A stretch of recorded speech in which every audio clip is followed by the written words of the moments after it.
right, guys, this is Crazy Kev here, and I'm here with Brian Hall. Brian, how we doing?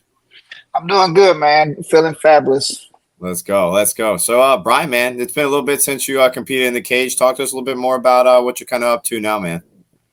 I mean, right now I'm just building an empire, MMA empire here in Memphis, man. Um, when I was at my peak, we didn't have a lot of experienced coaches and cornermen that's able to help me as much. So when I decided to step down and become a leader and more of a coach, you know, I have gave the avenue to other fighters that's local as well. Yeah, no, very nice. And talk to us a little bit more about some of your favorite memories during your coaching career so far. I mean, definitely my favorite memory is the Contender Series win. Me being a former student of the gym that we went against, I think that was my most memorable moment to show where we at, what I did in 4 years, and then my opportunity to get in the UFC was against a gym that I was a part of. I think that was my most memorable moment. Yeah. Now, talk to us a little bit more about that training camp and stuff. What you kind of had to do to kind of get prepared and everything like that to kind of win that matchup. For us with Danny Barlow versus Raheem, I mean, we just knew we had a guy that's going to come forward with pressure. So we set up traps, a lot of good traps. We knew that from his previous fights, there's times where he can be a dog and there's times where he can break. So we definitely felt like that we could break him. With Daddy, nobody has never broke him. So we're not worried about seeing that. That's something that when it comes, I doubt it comes, but if it comes, it'd be a surprise to all of us because he's a real dog. Yeah, no, 100%. And speaking a little bit more about Danny Barlow, I mean, talk to us a little bit more about his potential. I mean, how far do you see him going in the UFC? With the rate he's going, his first matchup was a guy with experience with 3 fights. This next one was 6. It looked like we're on a fast road to the belt in 4 more fights. Oh yeah. No, he's definitely on a good. That's for sure. They're not nothing easy in the UFC. Nothing easy. No, absolutely not. And yeah, speak to us a little bit more about your fighting career, man. Talk to us a bit more about your experiences and some of your favorite fights that you had. I mean, I would say some of my favorite fights that I had, even though I lost, was going for a world title against DeMarcio. Coming in on a 2-week notice after Legacy basically put me in a situation where I had to fight Henry Cejudo, and then they took him out, and then they brought some other killer from Brazil that was 17-0 Muay Thai black belt, Muay Thai Brazilian Jiu Jitsu black belt. So man, they tried to put it on me, but when I made that upset, they had no choice but to give me a title shot, especially after somebody fell through, and it was 2-week notice, so I took it. And I went in there and, I did my thing for a couple of minutes. And then I got a little cocky, arrogant. I didn't stay focused. Moments like that where if you have the right corner and coaches, they'll prepare you for those moments where you won't think you're the best in the world the whole time. I dropped them twice and then I woke up. Yeah. Yeah. Now, talk to us a little bit more about some of your hardest fights that you had to kind of prepare for. I would say some of my hardest fights I had to prepare for was, man. I think it was the after that loss. When I lost to DeMarco, it kind of opened my eyes a little bit. Maybe I need to venture out of the area and stop being the top dog of the gym and see where I can really be. So, I went and lived with DeMarco for a little while, and I trained in Albuquerque, and it kind of woke me up and saw what I can do better back home in Memphis where we wasn't doing.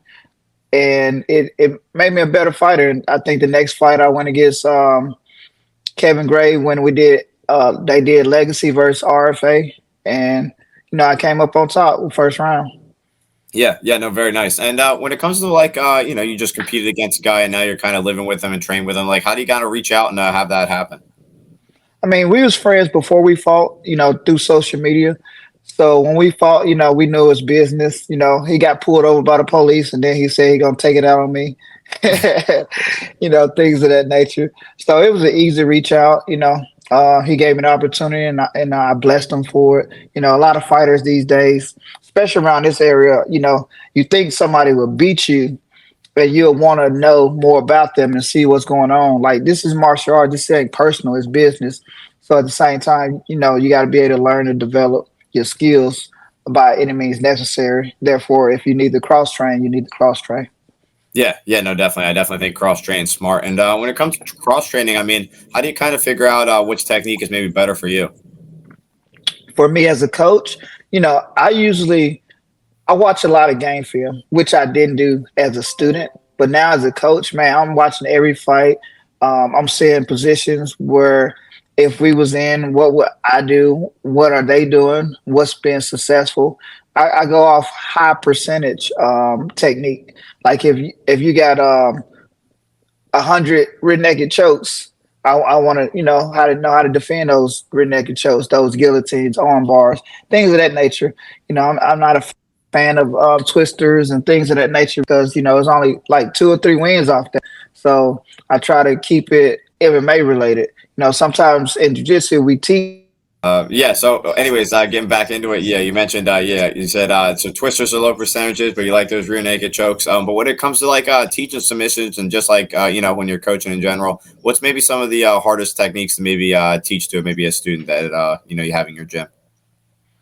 I would say for the most part, I would have problems, me personally, like leg locks, leg lock defenses. I try to bring other people in for those expertise. I never had no problem with it. I can just punch my way out of it or position wise, but I want to be able to teach my students the proper way to do it besides a punch. Putting out heel off the hook, uh, putting the heel off your hips and things of that nature. You know, and I was never able to let people get under me to get leg locks. But not everybody got that capability. Right. Now, when it comes to like leg locks and stuff in MMA, you mentioned punching your way out of it. Do you think that's maybe the big reason why they're not really very successful in MMA? Definitely a reason why, because you think about it, somebody's just you on the bottom of getting punched and punched, so you bound to let go or be knocked out, trying to risk it all for that ankle. Yeah, yeah, no, definitely. I definitely think that's it's a solid point. And when it comes to just like MMA and stuff, how do you think the UFC's maybe evolved since you were competing there? Man, involvement is everybody's skill level is it's MMA. It's not a one dimensional thing where the wrestlers, the jujitsu, the Muay Thais, it's everybody's well mixed martial artists. And, gratefully that's how I train my students because I came from a gym that separated all each arts. And it was hard for me as a wrestler to wrestle when I'm not wrestling. So I became a striker, which my primary was wrestling, and I became a striker. So when I try to mix it up, very well, now that you see everybody's coming in as mixed martial artists, not just one dimensional. Yeah, yeah, no, that definitely makes sense. And when it comes to your fighting career and stuff, like your fight gloves and your fight shorts, what do you typically do with them? Do you still have them? Man, I have my last pair. I had some Black Panther because Black Panther was in style at the time. I still have them. And I have the fight before that. I hung those on the wall. The last fight I had was more like I just started this gym. Let me show my students how I can lead by example. And I got one more. And I'm 42 now. I might get one more if I can get a 40-year old. There you go. There you go. That's awesome, man. And yeah, when it comes to like picking your walkout song and stuff, like talk to us a little bit more about like how like what kind of goes into picking it out and like giving it to like the companies and stuff that you're fighting for. I mean, for me, I had my custom made music by my cousin, so it had a little police background and me on the radio, and it was very intense. And when my music played, everybody knew what it was. And I try to tell my students maybe they should do the same. I know you're familiar with Jaleel Willis, just fought in Paris, and his guy came out to a custom made song talking about Jaleel. We don't know what the hell he was saying, but it was in French. And that's all we know. We heard Jaleel, Jaleel. I was like, damn, that's fine. That's and awesome. had and had the crowd into it and shit. I was like, man, that's what I want my fighters to do. Come out where the crowd can just, cheer you on, and you have some kind of hidden code, and everybody know what you mean when you say certain things. Yeah, no, that's definitely pretty sweet. And you mentioned that your cousin made your walkout song. Talk to us a little bit more about that. I mean, it came the idea. We was at a family barbecue or so, and my cousin was is a local artist here, and he wrote songs for a lot of artists. And I asked him, "Hey, why don't you make me a intro, fight intro song so I can come out to?" And he got in the booth and he made it happen, and never looked back. It's on YouTube. No, that's pretty sick. That's pretty sick, man. And like outside of coaching and fighting, what do you typically like to do? I mean, for me, man, I love traveling. I want to see every state. I want to see every country. I like playing basketball, football, golf. I like art, karaoke. Anything you can think of. Going to the park, canoeing. I would like to go fishing, but I haven't found the right fishing buddy yet. Okay, okay. When it comes to like football and basketball and stuff, do you happen to ever challenge some of the students and stuff that you're coaching? I mean, Danny, I had to dunk on him. No, we didn't have a goal, but I got a pretty good video that me dunking on my police car, but I can't put it on the internet because it's the police car. That's really funny. That's awesome. Yeah. So, obviously, you're talking a little bit more about Danny Barlow. Who's maybe some of the other athletes that maybe you coach and stuff? I mean, we got Ethan Birmingham coming up. He's a young prospect, 20 years old, 145, first round management guy. As far as manage, he's a elite grappler with improved striking, and he showed some hands and some kicks and stuff his last fight. So he's constantly improving, getting to know his body a little bit more. He's growing into his body as a 20-year-old. When I see him as a grappler, I think of people like Bryce Mitchell, Ryan Hall, that type of caliber. And with me coaching him now, it helps. His striking is going to be, pretty awesome as well. So he's going to be a well balanced mixed martial artist. And then, I got Keon Lucas. He's a 125er. Unfortunately, he's in a police academy. He's about to be the police as well. So he's probably going to be delayed a little bit, but he's undefeated prospect. Then I have Patera Wilson, heavyweight. He just got his first loss, but he made minor mistakes that cost him fights. He tried to get rid of the heavyweight first round like he do everybody, and he found out that everybody you can't get rid of first round. So he went against that durable fighter. And then I got Paul Kimball as well, prospect. He just came from LFA, lost a tough split decision. I believe a split decision. I'm okay with the guy losing, but for one of the judges to give it 30-27 when Paul got 2 takedowns and pressuring him and things of that nature, was unacceptable. But I understand going in the house of somebody else, you got to be, willing to lay it all on the line. Yeah. No, I that definitely. was just a few. Yeah, no, that makes sense. And you mentioned you were competing a little bit against Eric Shelton, and he's right on the door against getting back in the UFC. Talk to us a little bit more about competing against him and also training for him too.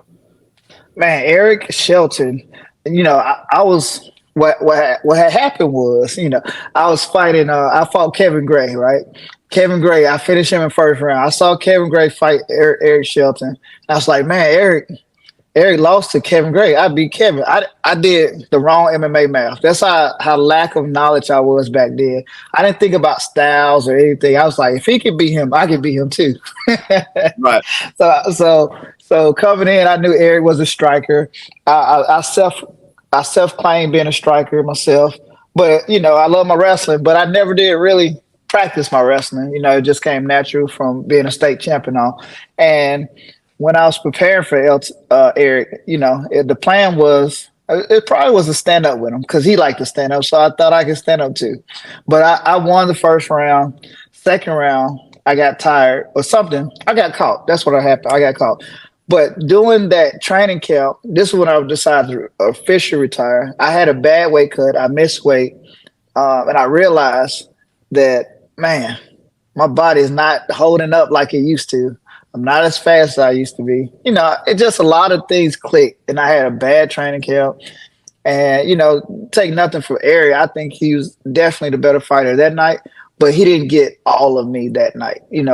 I won the first round, but second round he caught me coming off I think a hook or something out near the cage, and it just wasn't my night. And after that, I decided to turn it in, and then I said, "Man, let me work on get my training partners better and getting everybody else around me better, so I can have better camps and things like that."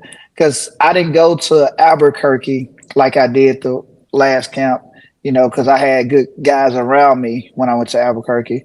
When I came back home, it came back to reality. All my training partner broke their hand. I had to find police officer volunteers to be my partners. It was like terrible, man. And nobody didn't know this. I had University of Memphis training them during the day, basketball players, and they was like, "Why are you not training?" I'm like, "I don't have time." So I took Eric for granted.